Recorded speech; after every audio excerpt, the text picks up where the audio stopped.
हुई मानवता को दिशा देने के लिए सदगुरुदेव भगवान ने हम जैसे जो मानवता में किसी प्रकार से हमारा शोषण हो चुका था, हमारा कहीं ना कहीं अस्तित्व खत्म हो चुका था, गुरुदेव भगवान ने हमें उस कार्य से निकाल करके इस युग परिवर्तन के कार्य में हमें सदगुरुदेव भगवान ने बढ़ाया है। इसलिए हम अत्यंत सौभाग्यशाली हैं।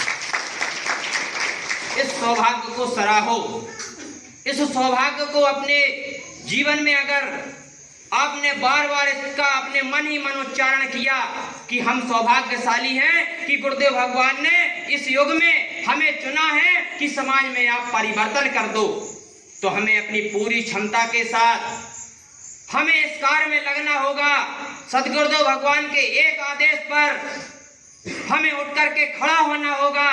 चाहे गुरुदेव भगवान का कोई भी कार्य हो, हमें बढ़ चढ़ के हिस्सा लेना होगा, तभी हम इस कार्य में सहभागी कि दीदी आपको पहचान करना होगी।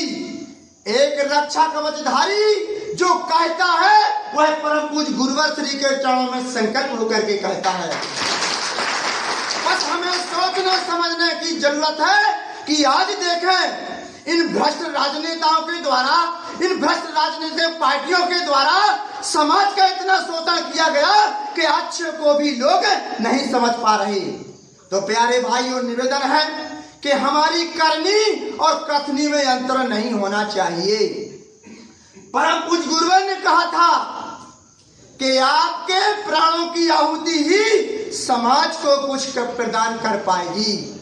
उस चिंतन को हमें सजो याद रखना है।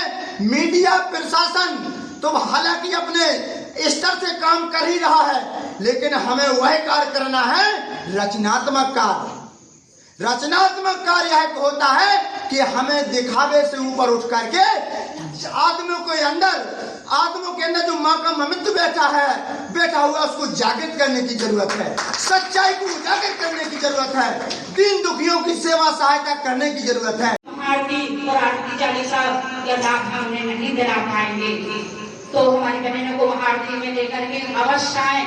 हमें सौभाग्यशाली है कि हमें एक चेतनावान ऋषि का सानिध्य प्राप्त हुआ है। हमें जीवन जीने के लिए तो कई जन्म मिल जाएंगे, लेकिन हमें ऐसे ऋषि का सानिध्य बार बार प्राप्त नहीं होगा।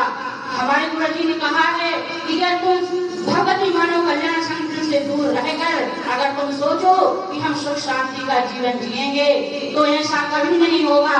तुम हमारे संगठन से दूर रह करके तुम सुख शांति कभी प्राप्त नहीं कर सकोगे। तो हमें गुरु जी के सानिध्य में ही रह करके उनके मार्गदर्शन में चल करके ही हमें यात्रा तय करनी है। अगर समाज के लोग चाहते हैं कि यह देश फिर से सोने की चिड़िया बन जाए, तो हमें सारे देश को नशे मास से मुक्त चरित्रवान बनाना ही होगा। हमें घर से बाहर निकलना ही होगा, तभी हमारा देश फिर से सोने की चिड़िया बन पाएगा। और गुरुजी की विचारधारा जो सभी में फैल जाओ, हर घर में माँ का शक्ति घर ठहरा जाए, हर घर में माँ की ज्योत जल जाए, हर घर में माँ का गुणगान हो जाए, तभी हमारा लक्ष्य पूरा होगा, हमारे गुरुवर का लक्ष्य पूरा होगा और हमारा जीवन सार्थक होगा। यदि हम इस कार्य में कहीं पीछे हट गए तो वास्तव में कई जन्मों तक हमें पछताना पड़ेगा कि युगांतर बाद जब विराट चेतना शक्ति का अवतरण धरा पर हुआ और उस यात्रा में हम कार्य न कर पाए तो यह अफसोस करने को रह जाएगा। इसलिए जो समय शेष बचा है आपके जीवन का, उसमें कहीं लेस मात्र भी शंका न करते हुए और लग जाए जन जागरण के कार्य में और सदा सदा के लिए इस धरा पर भगवती मानव कल्याण संगठन की विचारधारा स्थापित हो जाए। ऐसा कार्य कर दे ताकि हमारे गुरुवर प्रसन्न हो जाए, गुरुवर का लक्ष्य पूर्ण हो जाए। हमें उस युग को भी देखना है। वह युग भी हमारे सामने आया कि त्रेता युग में एक उदाहरण हमारे पास पेश है कि भगवान श्री रामचंद्र जी के पास ना फोन व्यवस्था हती, ना कोई हता, जंगल में हती, और उन बानरों ने अपना प्राण योगदान देकर श्री रामचंद्र जी के सहयोगी बने। उन्हीं में से कुछ इतने कायल निकले कि आज हम उन्हें देखते हैं उनके मुंह काले हैं। तो हमें वह अपना मुंह काला नहीं करना, हमें अपने वह गुरुवर की विचारधारा पर चलना है कि आने वाले भविष्य में वह कीड़े पतंगे न बने कि गुरुवर की विचारधारा से भटक जाए। परम पूज्य गुरुदेव जी अनीति अत्याचार चरम सीमा पर फैला हुआ है, लेकिन यह कलयुग के भयावह वातावरण में सच्चिदानंद स्वरूप शक्ति पुत्र महाराज जी, युग चेतना पुरुष परमहंस योगी राज शक्ति पुत्र महाराज जी अवतरित हुए और हमें एक ऐसी समाज सेवा के लिए, समाज सुधारने के लिए हमें ऐसा रास्ता दिया है कि हम अपना कल्याण तो कर ही रहे हैं, हम समाज का कल्याण कर रहे हैं। यह हमारा परम सौभाग्य है। हमें मनुष्य का जन्म बार बार नहीं मिलता, लेकिन इस मनुष्य के जन्म में हमें ऐसा कार्य कर जाना है कि इस योग परिवर्तन में हमें अपना सहभागी वाणी में सुनी। मैं भी आप सभी से यही कहना चाहती हूँ कि यह योग परिवर्तन की बेला है।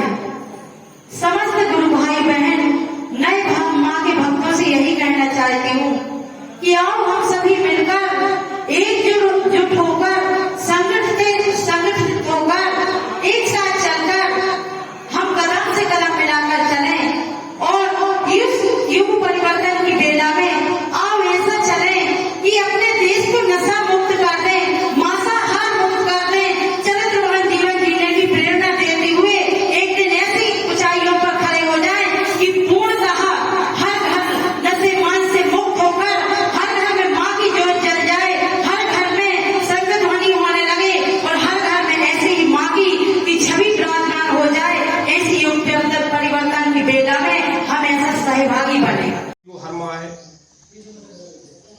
दिव्य महाआरती में शामिल होने का एक सुनहरा अवसर प्राप्त होता है। महाआरती क्रम के माध्यम से हम आप सभी गुरुवर की विचारधारा के विषय में चर्चाएं करते हैं और संगठन को आगे बढ़ाने की प्रयास करते हैं।